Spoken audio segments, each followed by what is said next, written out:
সরকার গঠনের পর প্রথম বিদেশ সফরে মালয়েশিয়া চীন যাচ্ছেন প্রধানমন্ত্রী। বিনিয়োগ ও নতুন করে শ্রমবাজার খোলার আশা। ফ্যাসিস্টের শিকড় উৎপাটন না হলে আবারও ফিরে আসার আশঙ্কা রিজভির। দেশে একদলীয় শাসন কায়েমের চেষ্টা চলছে, অভিযোগ জামায়াতের। প্রতিবেদন পেলেই তিস্তা মহাপরিকল্পনা একনেকে পাশ, জানালেন পানি সম্পদ মন্ত্রী। নিজস্ব অর্থায়নেই বাস্তবায়ন সম্ভব, দাবি দুর্যোগ ব্যবস্থাপনা মন্ত্রী। এবং ফুটবল বিশ্বকাপে সকাল 6:30টায় হাইতির প্রতিপক্ষ ব্রাজিল, ভোর 4টায় স্কটল্যান্ডের মুখোমুখি মরক্কো।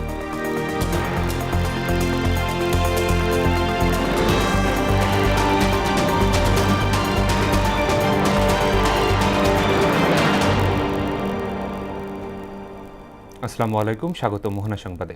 এতক্ষণ শুনছিলেন শিরোনাম, পুরো সংবাদ জুড়ে সঙ্গে আছি শেখ সাব্বির হোসেন। বাংলাদেশের প্রধানমন্ত্রী তারেক রহমানের মালয়েশিয়া ও চীন সফর নিয়ে ঢাকা পররাষ্ট্র মন্ত্রণালয় ও প্রধানমন্ত্রীর কার্যালয়ে জোর প্রস্তুতি চলছে। এটিই হবে নির্বাচনের মাধ্যমে ক্ষমতায় আসার পর তার প্রথম বিদেশ সফর। পূর্ব ঘোষণা অনুযায়ী 21 ও 22 জুন মালয়েশিয়া সফর করবেন প্রধানমন্ত্রী। এরপর 23 জুন তিনি কুয়ালালামপুর থেকে বেইজিং যাবেন এবং 26 জুন ঢাকায় ফিরবেন। প্রধানমন্ত্রী সফরের মাধ্যমে মালয়েশিয়া ও চীনের সাথে সম্পর্কের গতি আরও বাড়বে, যার মাধ্যমে মালয়েশিয়ার শ্রমবাজার নিয়ে জটিলতার অবসান ও বাংলাদেশে চীনা বিনিয়োগ আরও বাড়ানোর ক্ষেত্রে সুযোগ তৈরি হবে।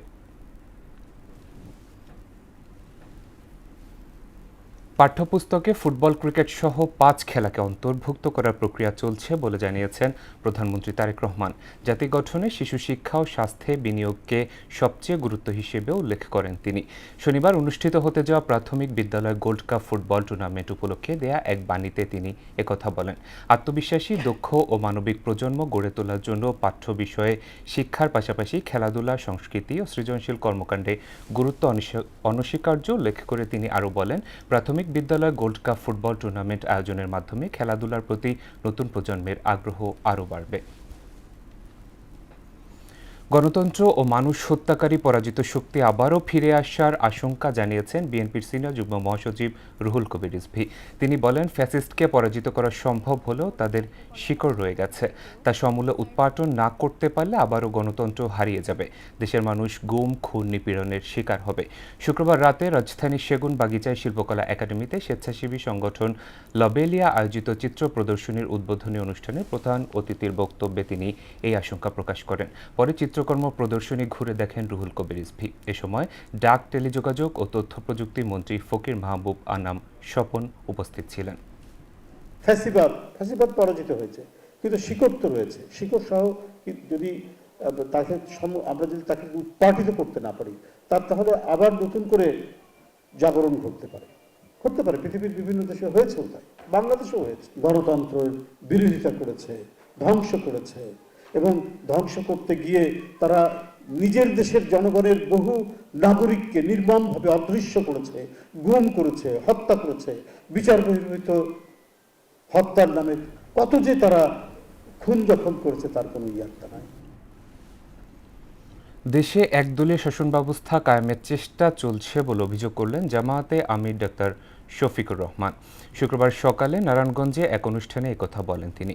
এ সময় গণরায় উপেক্ষা করে রাষ্ট্র পরিচালনার ষড়যন্ত্র রুখে দেওয়ার ঘোষণাও দেন জামায়াত আমির। আজমির ইসলামের পাঠানো তথ্যচিত্রে বিস্তারিত জানাচ্ছেন ডলি বিনতে মনোয়ারা।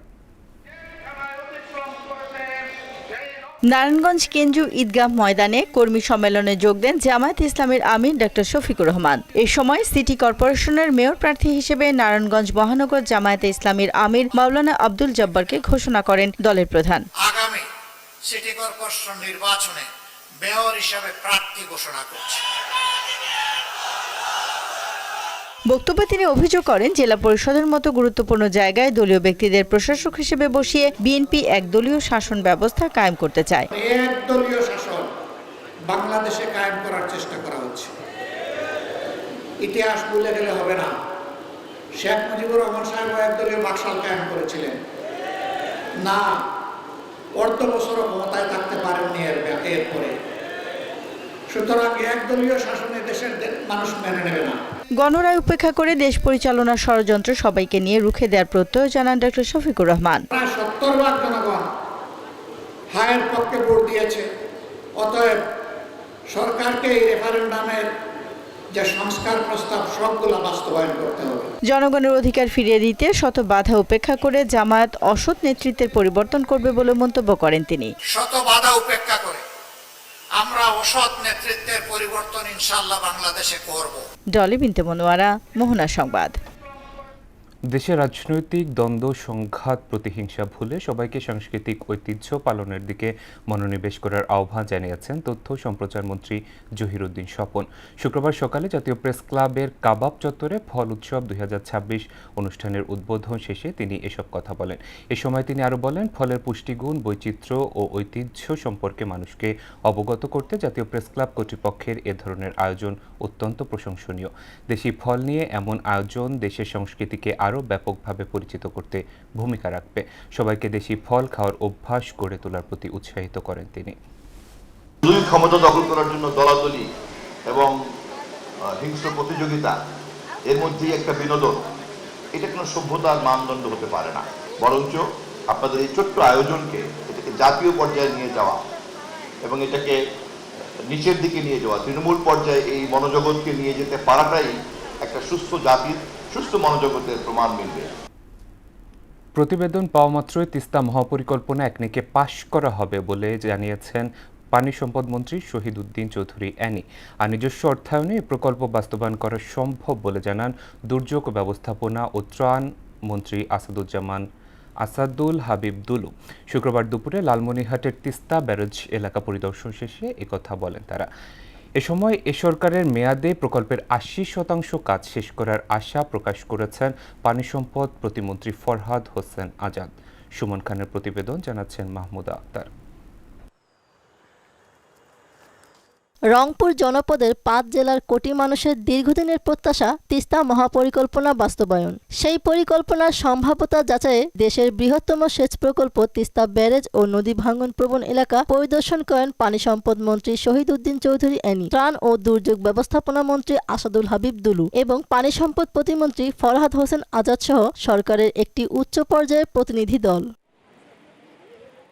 লালমনিরহাটের হাতীবান্ধা উপজেলার ডালিয়া তিস্তা ব্যারেজ এলাকা পরিদর্শন শেষে পানি সম্পদ মন্ত্রী শহীদ উদ্দিন চৌধুরী অ্যানি বলেন, প্রতিবেদন পেলে দ্রুত তিস্তা মহাপরিকল্পনা একনেকে পাশ করা হবে।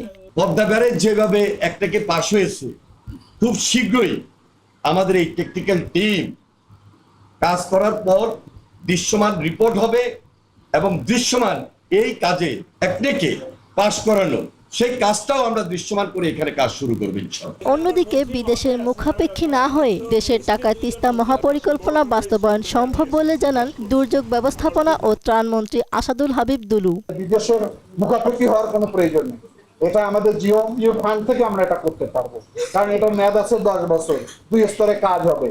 সুতরাং প্রতি বছর 2 থেকে 3,000 কোটি টাকা বরাদ্দ করলেও আমরা করতে পারবো। আর বর্তমান সরকারের মেয়াদেই প্রকল্পের 80% কাজ শেষ করার আশা প্রকাশ করেন পানি সম্পদ প্রতিমন্ত্রী ফরহাদ হোসেন আজাদ। এই তিস্তা মহাপরিকল্পনার কাজ শুরু করতে হবে এবং এই সরকারের আমলেই আমরা 70 থেকে 80% কাজ বাস্তবায়ন করতে চাই। এটাই হচ্ছে আমাদের লক্ষ্য।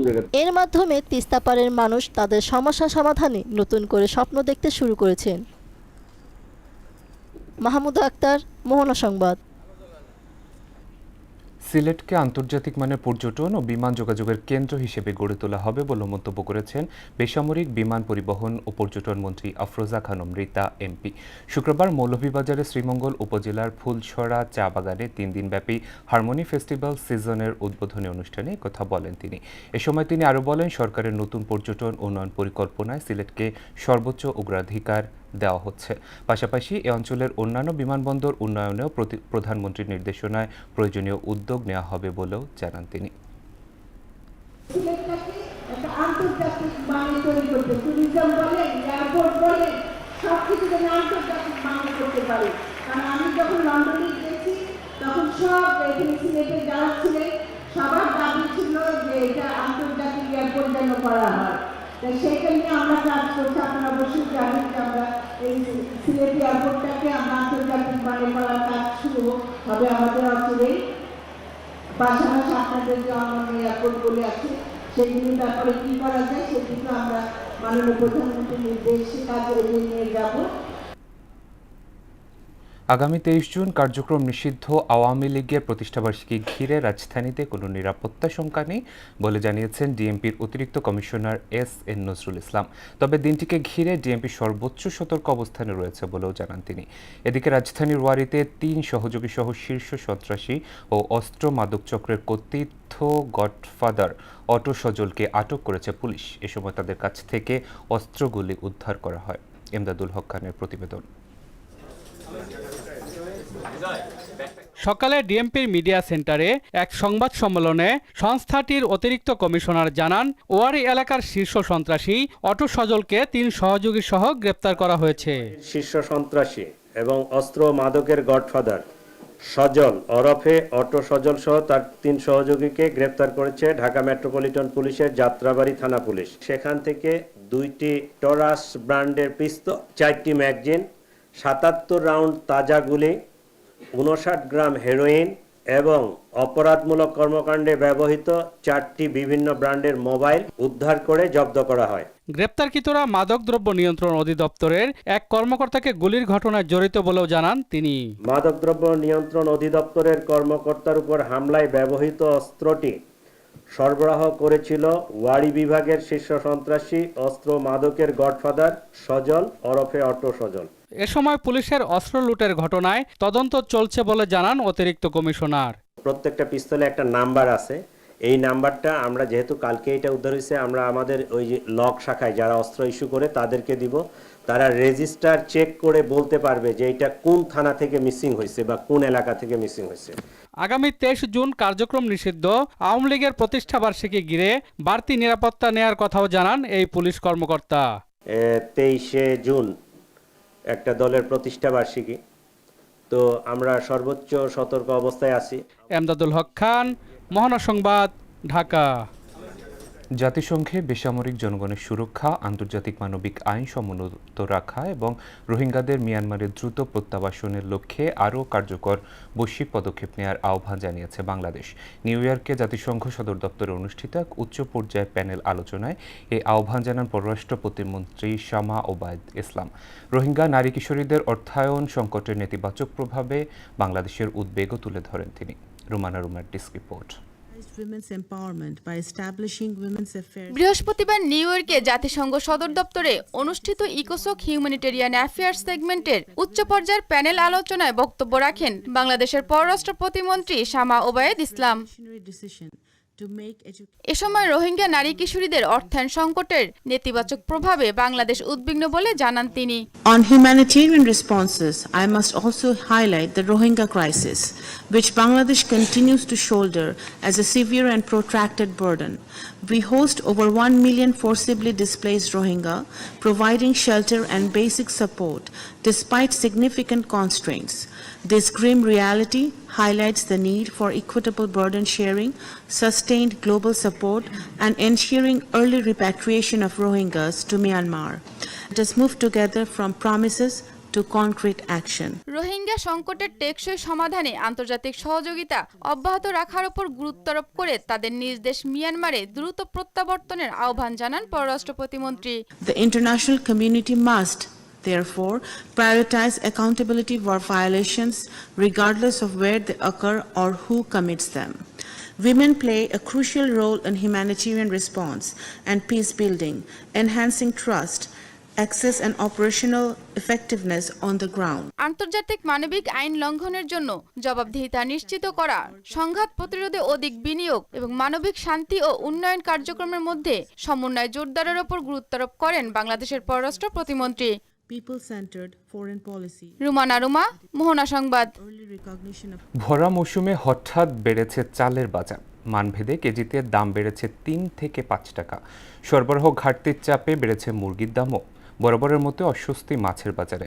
মাছে ভাতে বাঙালি প্রবাদের দেশে নিম্ন আয়ের ক্রয় ক্ষমতার বাইরে বেশিরভাগ মাছ। তবে কিছুটা স্বস্তি ফিরেছে সবজির বাজারে। রাজধানী বাজার ঘুরে আরও জানাচ্ছেন উষা ফেরদৌস।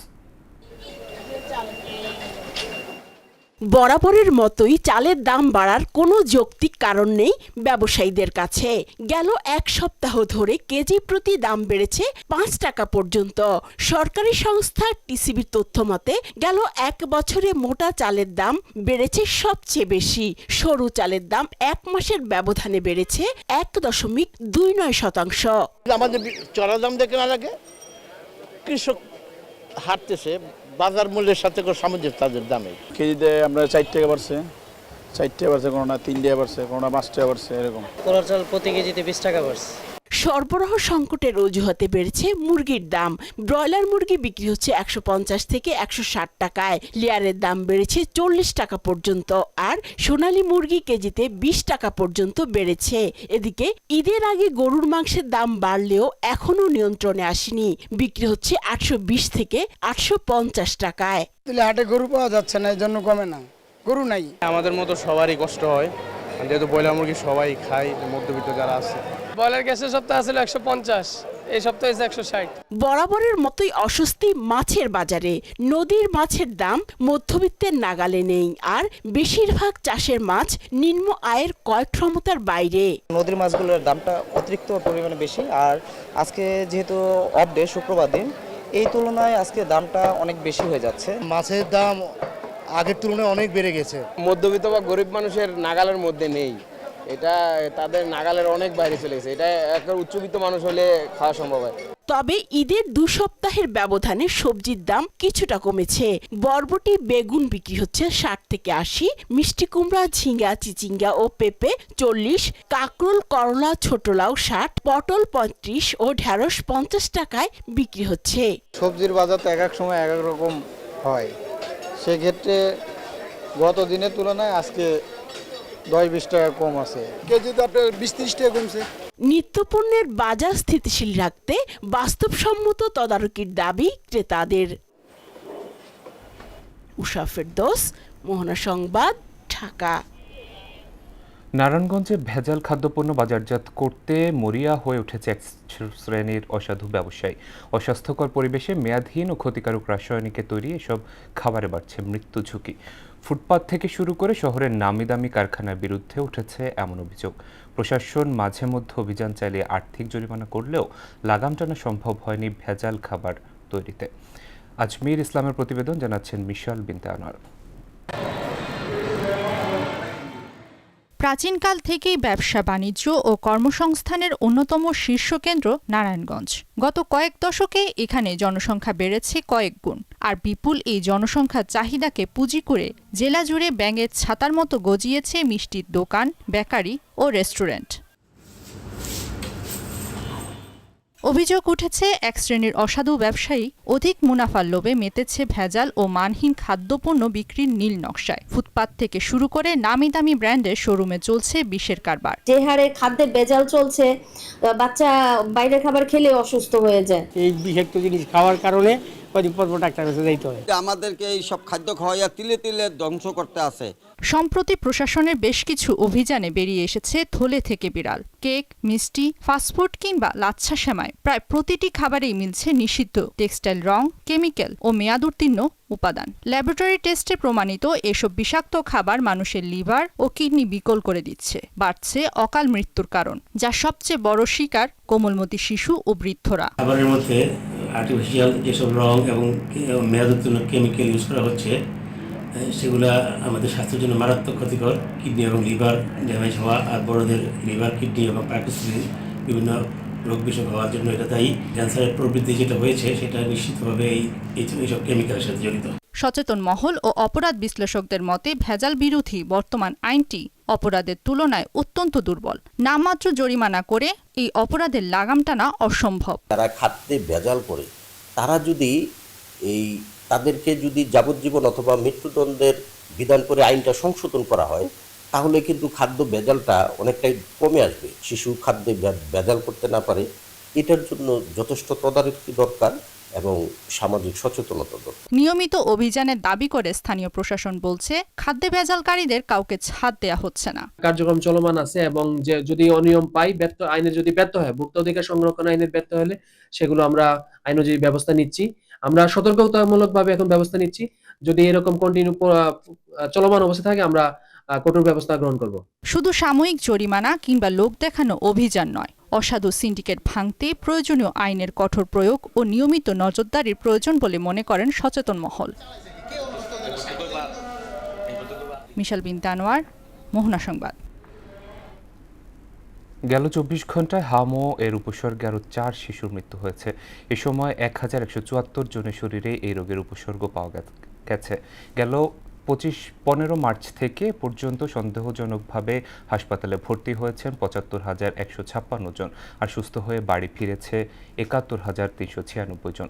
স্বাস্থ্য অধিদপ্তরের নিয়মিত প্রতিবেদনে এ তথ্য জানানো হয়। এ পর্যন্ত দেশে এ রোগে মৃতের সংখ্যা ৬৭০ জনে পৌঁছেছে। মেহেরপুর সদর উপজেলার বুড়িপোতা সীমান্তের খালপাড়া এলাকা দিয়ে 4 জনকে বাংলাদেশে পুষিয়ে নিয়ে বিএসএফের চেষ্টা ব্যর্থ করে দিয়েছে বিজিবি। অন্যদিকে গেল মধ্যরাতে লালমনিরহাটের কালীরহাট সীমান্তের ওপারে মিলপাড়া ক্যাম্পের বিএসএফ জওয়ানরা কাঁটাতারের বেড়ার গেট দিয়ে 3 জনকে পুষিনের চেষ্টা চালায়। তবে বিজিবি ও স্থানীয় গ্রামবাসীর বাধায় তা ব্যর্থ হয়। পরে ওই 3 জনকে দেশটির অভ্যন্তরে নিয়ে যায় বিএসএফ। কুষ্টিয়ার ঐতিহ্যবাহী সিরাজুল হক মুসলিম হাই স্কুলের প্রাক্তন শিক্ষার্থীদের অংশগ্রহণে আনন্দঘন ঈদ পুনর্মিলনী অনুষ্ঠিত হয়েছে। শুক্রবার সন্ধ্যায় রাজধানীতে এই অনুষ্ঠানের আয়োজন করা হয়। দীর্ঘদিন পর একত্রিত হয়ে স্মৃতিচারণ, শুভেচ্ছা বিনিময় এবং পারস্পরিক বন্ধন আরও দৃঢ় করার মধ্য দিয়ে অনুষ্ঠান প্রাণবন্ত হয়ে ওঠে। এ সময় তারা স্কুল জীবনের নানা স্মৃতি ভাগাভাগি করেন এবং ভবিষ্যতে অ্যালুমনাই কার্যক্রম আরও সম্প্রসারণের প্রত্যয় ব্যক্ত করেন। এ সময় অনুষ্ঠানে উপস্থিত ছিলেন সিনিয়র সাংবাদিক ও ছড়াকার আবু সালেহ, মেজর আনিসুল ইসলাম সহ 1966 থেকে 2000 সাল পর্যন্ত বিভিন্ন ব্যাচের প্রাক্তন শিক্ষার্থীরা। প্রেস ইনস্টিটিউট অফ বাংলাদেশ পিআইবির প্রাক্তন শিক্ষার্থীদের সংগঠন পিআইবি জার্নালিজম অ্যালুমনাই অ্যাসোসিয়েশন পিবজার উদ্যোগে মৌসুমী ফল উৎসব অনুষ্ঠিত হয়েছে। শুক্রবার সন্ধ্যায় রাজধানীর শেরে বাংলা কৃষি বিশ্ববিদ্যালয় মাহবুবুজ্জামান ভবন অডিটোরিয়ামে সম্প্রীতি মঞ্চের ব্যানারে এ উৎসব অনুষ্ঠিত হয়। এ সময় সংগঠনের কার্যক্রম এগিয়ে নিতে সবাইকে ঐক্যবদ্ধ হয়ে কাজ করার আহ্বান জানান সংগঠনের সিনিয়র সদস্য দৈনিক কালবেলা সম্পাদক সন্তোষ শর্মা। আর অরাজনৈতিক অসাম্প্রদায়িক বৈশিষ্ট্য বজায় রেখে চেতনায় সংগঠন এগিয়ে নেয়ার আহ্বান জানালেন অন্যতম সিনিয়র সদস্য ও মোহনা টেলিভিশনের প্রধান বার্তা সম্পাদক সুমন মুস্তাফিজ। এতে পিবজার বিভিন্ন পর্যায়ের সদস্যরা উপস্থিত ছিলেন। এবারে আন্তর্জাতিক প্রসঙ্গ। দক্ষিণ এশিয়ার ভূ রাজনীতিতে নতুন এক সমীকরণের আভাস। আরব সাগরের সীমানা ছাড়িয়ে এবার বঙ্গোপসাগরে নিজেদের সামরিক উপস্থিতি বাড়াতে চায় পাকিস্তান। গোয়েন্দা ও সামরিক সূত্রগুলো বলছে এই অঞ্চলে স্থায়ীভাবে আধুনিক সাবমেরিন মোতায়েনের একটি গোপন পরিকল্পনা করছে ইসলামাবাদ। মূলত ভারতকে কৌশলগত চাপে রাখা এবং মিত্র চীনের প্রভাবকে শক্তিশালী করতে পাকিস্তানের এই তৎপরতা। আর জানাচ্ছেন রুমানা রুমা। বাংলাদেশের স্বাধীনতার পর প্রথমবারের মতো বঙ্গোপসাগরে সাবমেরিন মোতায়েন করতে যাচ্ছে পাকিস্তান। সদ্য নির্মিত চীনা পিএনএস হ্যাঙ্গর সাবমেরিনের মাধ্যমে ভারত মহাসাগরে নিজেদের কৌশলগত ও সামরিক প্রভাব বিস্তারের অংশ হিসেবে এই পরিকল্পনা গ্রহণ করেছে দেশটি।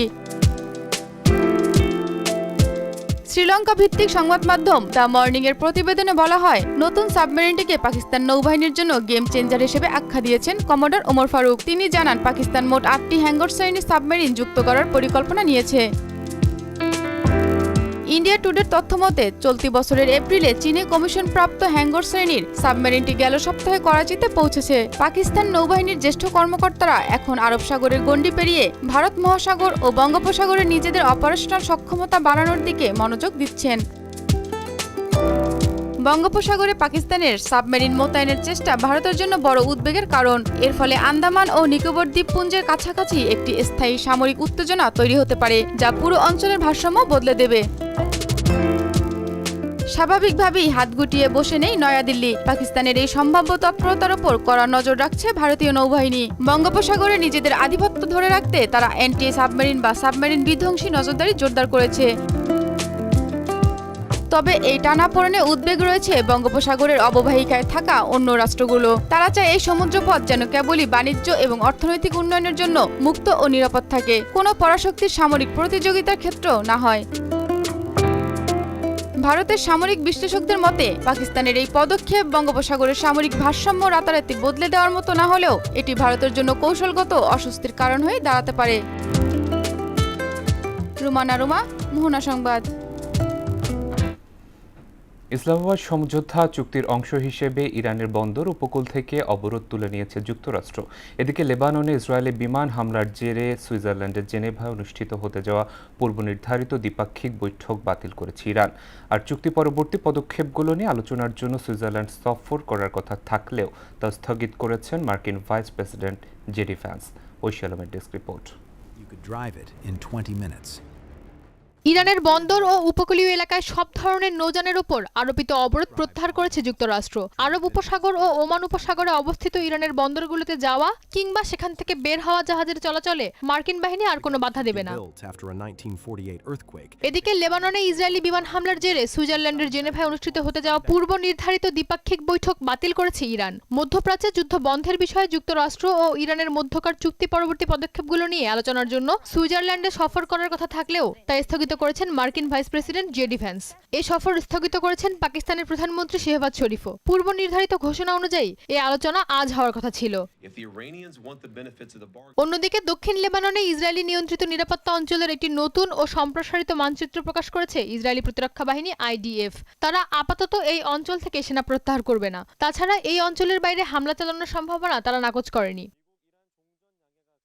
এছাড়া ইরানের ওপর থেকে ইউরোপীয় ইউনিয়নের নিষেধাজ্ঞা প্রত্যাহারের সময় এখনও আসেনি বলে মন্তব্য করেছেন কাজা কালাস। চলমান অস্থিরতার মধ্যে হরমুজের উপর নির্ভরতা কমাতে নতুন অবকাঠামো তৈরি করছে আরব আমিরাত। এসব অবকাঠামোর মধ্যে রয়েছে নতুন পাইপলাইন, বন্দর এবং রেলপথ। ঐশী আলম, মোহনা সংবাদ। শেষ করব মোহনা সংবাদ, যাবার আগে শিরোনামগুলো আরও একবার।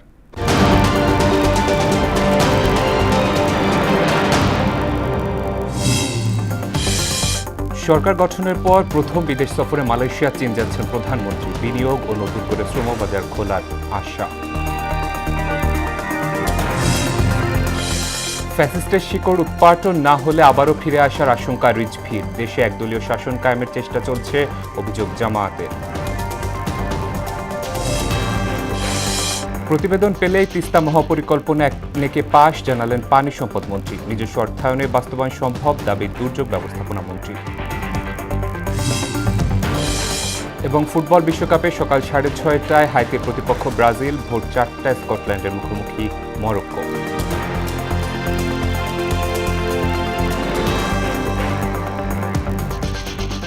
দর্শক, এই ছিল মোহনা সংবাদে। মোহনার সবশেষ খবর জানতে ভিজিট করুন www.mohana.tv। সংবাদ দেখতে পারেন ফেসবুক এবং ইউটিউবে। এতক্ষণ সঙ্গে থাকার জন্য ধন্যবাদ।